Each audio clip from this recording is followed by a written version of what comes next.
Lumding Guwahati main লাইনেৰে অনিৰ্দিষ্ট কাললৈ rail চলাচল বন্ধ।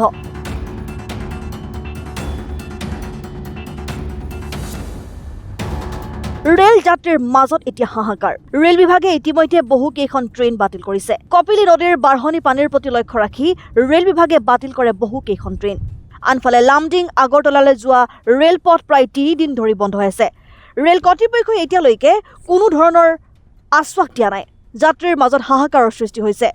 13175 Sealdah Agartala Kanchenjunga express, Rangiya Tinsukia mail train, সুখবি Guwahati passenger train, Guwahati Mariani passenger train, Mariani Guwahati passenger train, Ledo Rangiya train, Guwahati Lumding passenger ট্ৰেইনৰ লগতে বহু কেইখন ট্ৰেইন বাতিল কৰা হৈছে। প্ৰবল ধুমুহা বৰষুণৰ বাবে উত্তৰ পূব সীমান্ত ৰেলৱে কৰ্তৃপক্ষই বহু কেইখন যাত্ৰীবাহী ৰেল বাতিল কৰিছে। ট্ৰেইন বাতিলৰ পিছতেই লামডিং ষ্টেচনত বহু ৰেলৰ যাত্ৰী আবদ্ধ হৈ পৰে। ইয়াৰ ফলত ৰেল যাত্ৰীৰ মাজত হাহাকাৰময় পৰিস্থিতিৰ সৃষ্টি হৈছে। লামডিং গুৱাহাটী মেইন লাইনেৰে অনিৰ্দিষ্ট কাললৈ ৰেল চলাচল বন্ধ।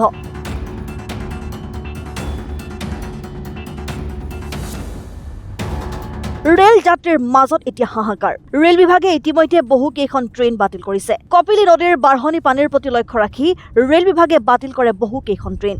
আনফালে লামডিং আগৰতলালৈ যোৱা ৰেলপথ প্ৰায় 3 দিন ধৰি বন্ধ হৈ আছে। ৰেল কৰ্তৃপক্ষই এতিয়ালৈকে কোনো ধৰণৰ আশ্বাস দিয়া নাই। যাত্ৰীৰ মাজত হাহাকাৰৰ সৃষ্টি হৈছে।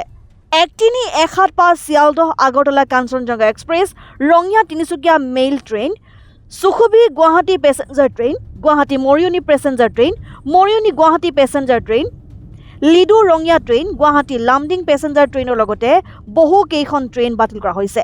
প্ৰবল ধুমুহা বৰষুণৰ বাবে উত্তৰ পূব সীমান্ত ৰেলৱে কৰ্তৃপক্ষই বহু কেইখন যাত্ৰীবাহী ৰেল বাতিল কৰিছে। ট্ৰেইন বাতিলৰ পিছতেই লামডিং ষ্টেচনত বহু ৰেলৰ যাত্ৰী আবদ্ধ হৈ পৰে। ইয়াৰ ফলত ৰেল যাত্ৰীৰ মাজত হাহাকাৰময় পৰিস্থিতিৰ সৃষ্টি হৈছে। News desk report, Assam time.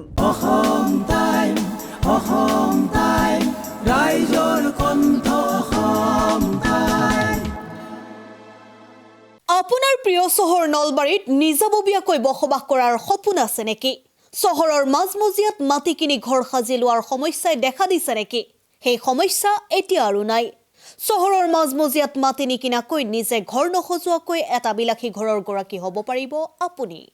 নলবাৰীত প্ৰথমবাৰৰ বাবে সেই সুবিধা আহিছে। নলবাৰীত প্ৰথমটো ৰেৰাৰ দ্বাৰা অনুমোদিত আটকধুনীয়া এপাৰ্টমেণ্ট এতিয়া চহৰৰ গোপাল বজাৰত। নিৰ্মাণ হৈ উঠিছে আটকধুনীয়া আহল বহল এপাৰ্টমেণ্ট তীৰ্থদ্বীপ এনক্লেভ।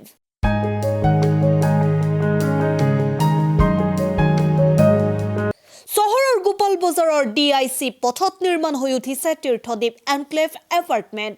2টা আৰু 3টা আটকধুনীয়া শুৱনি কোঠাযুক্ত সপোনৰ ঘৰ, যথোপযুক্ত গাড়ী পাৰ্কিঙৰ সুবিধা, নিৰিবিলি পৰিৱেশ, যাতায়াত আৰু যোগাযোগৰ উপযুক্ত সুবিধা। আপোনাৰ সপোনৰ ঘৰখনৰ বাবে ন্যূনতম হাৰত বুকিং চলি আছে। পলম নকৰি এতিয়াই যোগাযোগ কৰক 9706010636 আৰু 9954253864 নম্বৰত।